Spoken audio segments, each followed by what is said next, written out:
Bonsoir, bonjour sur la chaîne YouTube de Trek. Alors aujourd'hui on est dans le sud de l'Angleterre, on voit les côtes françaises, mais vous n'allez pas le voir, et vous voulez tourner la vidéo sur la plage, mais il y avait un vent, ça aurait été pire qu'à l'abbaye de Fairbanks, donc je m'en excuse, on fera en inside. Alors aujourd'hui on va parler de la création un peu du foot en Angleterre, et les différences qui peuvent exister, socio-culturelles et donc également footballistiques, entre le nord et le sud en se servant de l'époque du tournant du 19e siècle. Alors avant toute chose, pourquoi cette vidéo? Tout simplement parce que je suis sur un gros projet actuellement concernant le football britannique et j'ai la chance, que c'est une chance, d'interviewer des personnes spécialistes dans l'histoire du foot. Notamment Richard McBrearty, qui est le conservateur du Scottish Football Museum à Glasgow, qui est une personne absolument fascinante, on a parlé 2 heures avec son magnifique accent. Et donc ça m'a donné envie de vous montrer ce qu'était le football à la fin du 19e siècle et les différences qui s'expliquent vraiment par la sociologie d'un aspect culturel. Donc, comme vous le savez, le premier club de foot en Angleterre, c'est Sheffield FC 1857. Alors, je ne vais pas détailler ici, je vous renvoie à l'excellent dossier de Kevin Keegan dans les Teenage Kicks sur la création de la Football League en 88, donc, et au début de la pour codifier, excusez-moi, les règles du foot, parce que les joueurs de Sheffield jouaient avec les Sheffield Rules. Ensuite, on a eu l'Université de Cambridge qui jouait avec, je crois, les règles de Cambridge. Ensuite, on a Hallam FC qui, je crois, jouait avec les règles de Sheffield. Donc c'était très compliqué, ensuite il a fallu codifier tout ça. Donc ça, je ne suis pas du tout expert, je vous renvoie au dossier de Kevin Keegan que je mettrai sans doute dans la description en lien. Nous, ce qui nous intéresse, c'est 1888. C'est donc l'inauguration de la Football League. 12 équipes se regroupent enfin pour jouer de manière nationale. Ces 12 équipes, donc, sous l'égide de William McGregor, qui était président d'Aston Villa, qui est écossais, et on va tout de suite comprendre, dans les vidéos d'après, parce que ça va être une série sur plusieurs semaines, plusieurs mois, foot culture à la fin du 19e siècle et au début du 20e, en quoi ça a son importance. Donc bref, je vous ai noté les 12 premiers clubs qui font partie donc, de la Football League, qui était à l'époque la première division anglaise, donc le Graal absolu. On avait Preston North End, qui terminera champion, les premiers invincibles, Aston Villa, Wolverhampton, Blackburn, Bolton, West Bromwich Albion, comme vous voyez j'ai noté parce que j'ai pas oublié, Accrington Stanley, oui Accrington Stanley aujourd'hui peut-être le plus petit club de D4, est un des fondateurs de la Football League, Everton, Burnley, et oui, Derby County, Notts County et Stoke. L'année d'après, donc là, pardon, excusez-moi, déjà, on voit qu'il n'y a aucun club du sud de l'Angleterre, il n'y a également aucun club à Londres. Alors pourquoi? Alors plusieurs raisons. La première, c'est celle que Richard McBrearty avance, c'est tout simplement que les clubs à partir des Midlands voulaient se professionnaliser. Alors pourquoi? Parce que déjà c'était plus ouvert aux working class et donc aux gens qui avaient plus besoin d'argent. Il faut comprendre qu'à Londres et également dans le sud de l'Angleterre, le train de vie était supérieur. Alors, dans les clubs londoniens, je vous rappelle que le premier club londonien créé c'est Cray Wanderers, qui est donc voisin de Crystal Palace et de Bromley dans le sud de Londres. Mais pour les autres, même pour eux, globalement c'est l'aristocratie et la noblesse qui va jouer au foot. Donc ce qui va déjà créer une différence complète dans la vision du foot.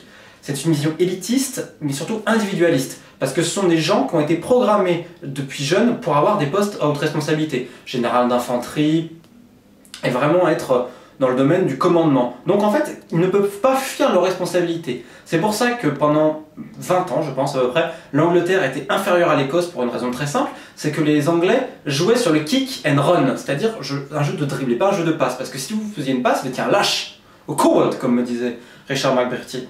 Et à l'inverse, dans le Nord, avec l'influence du jeu écossais des Brésiliens de l'époque, il faut bien comprendre que ce sont les Brésiliens de l'époque, les Écossais à la fin du 19e siècle, notamment le club de Queen's Park FC, les Scotch Professors, des joueurs écossais vont être attirés par l'argent qu'il y avait à partir dans les Midlands et tout ça, et donc le niveau va forcément augmenter, et également la manière dont ça va être joué. Et en fait, cette Football League, c'était vraiment l'idée de professionnaliser, alors qu'à Londres et dans le Sud, certains étaient contre. On voulait garder le football pour l'aristocratie et les classes hautes, et également garder l'esprit un peu amateur. Donc, vous voyez, c'est un peu, je dirais, un paradoxe, parce que d'un côté, il y avait cette vision très individualiste du sport, presque snobisme, mais de l'autre côté, ils étaient contre l'élitisme de la Football League, un peu ce que ça véhiculait derrière. Donc, ceci explique pourquoi, quand en 1889, il y a la D2 qui est créée, on l'appelle la Football Alliance, ce sont également des clubs au-delà des Midlands. On a Sheffield Wednesday, je l'ai noté, on a Crewe Alexandra, Nottingham Forest et Grimsby notamment. Il faudra attendre 93-94 pour voir le premier club londonien arriver dans la Ligue nationale. Il s'agit de Woolwich Arsenal, plus connu aujourd'hui sous le nom des Gunners ou d'Arsenal, comme vous voulez. Et dernier exemple qui montre quand même le retard que les clubs du Sud ont eu, c'est les dates de création des clubs. Southampton, 1888, Portsmouth, 1898 et Bournemouth, excusez-moi, 1890. Tout ça pour montrer qu'en dans les années 70 et 80, on avait déjà quasiment tout créé dans le nord de l'Angleterre, sauf Liverpool qui avait, on va dire, 10-15 ans de retard. Mais là, pareil, on parle de excusez-moi, d'un phénomène socio-culturel. Liverpool a toujours été un peu en retard, notamment sur sa sœur ennemie, plutôt Manchester. Ceci est une introduction donc des rapports nord-sud et dans la manière dont le foot est vécu aujourd'hui. On pourra sans doute retisser des parallèles. On verra d'ailleurs que les gangs hooligans, les firms, étaient beaucoup plus nombreuses dans le nord que dans le sud. Est-ce qu'il y a un rapport avec le fait qu'il y a plus de working class, qu'il y a plus de chômage et tout ça? Pourquoi pas? Et pourquoi pas? On en parlera avec des spécialistes bientôt, mais tout ça pour vous dire qu'au tournant du 19e siècle, c'était surtout à partir des Midlands que le football était, avec notamment beaucoup de joueurs écossais. Dernière petite parenthèse quand même, l'équipe d'Angleterre, quand elle a eu son renouveau, notamment dans les tournois face à l'Irlande, donc c'était la Home Cup je crois, dans la British... Oh là là, la bourdoche, excusez-moi, normalement je devrais me rappeler de ce nom-là, je ne me rappelle plus. Ça réunissait l'Irlande, qui à l'époque était unifiée, l'Écosse et l'Angleterre. Alors, quand ils ont enfin repris le dessus, c'est tout simplement quand le club de Corinthians, londonien, qui s'est inspiré de Queen's Park, donc Queen's Park, je rappelle, passing game, etc. Pas forcément des gros gabarits, contrairement dans le sud de l'Angleterre, on était très grand, très costaud, pareil, cette idée, on mangeait bien, il y a aussi ça. Et en fait, Corinthians commençait à développer le passing game, et l'esprit, on va dire, d'équipe, qui manquait complètement au jeu anglais. Et c'est ainsi que l'équipe d'Angleterre a pu se développer et battre l'Écosse. Donc comme on peut le voir, même si le niveau était au nord, parfois les idées et pourquoi pas également le background culturel, certains étaient ingénieurs, certains avaient une grosse formation universitaire, donc on pensait le jeu, on le réfléchissait, et on le voyait déjà comme un art, et voire comme une science.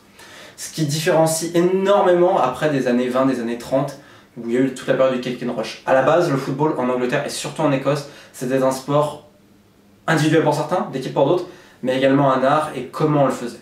Et ça c'est Corinthians qui l'a fait, et donc c'était à Londres. Sur ces paroles, parce que j'ai un peu débordé, je m'en excuse, je vous souhaite une excellente journée. On parlera bientôt du rapport entre l'Écosse et l'Angleterre à la fin du 19e siècle. Et ensuite, on ira un peu plus loin sur toutes les vidéos, pourquoi pas montrer à Londres comment le foot s'est développé. Je vous souhaite une excellente journée, et puis à regarder. La mer, c'est quand même joli. A bientôt sur la Trek.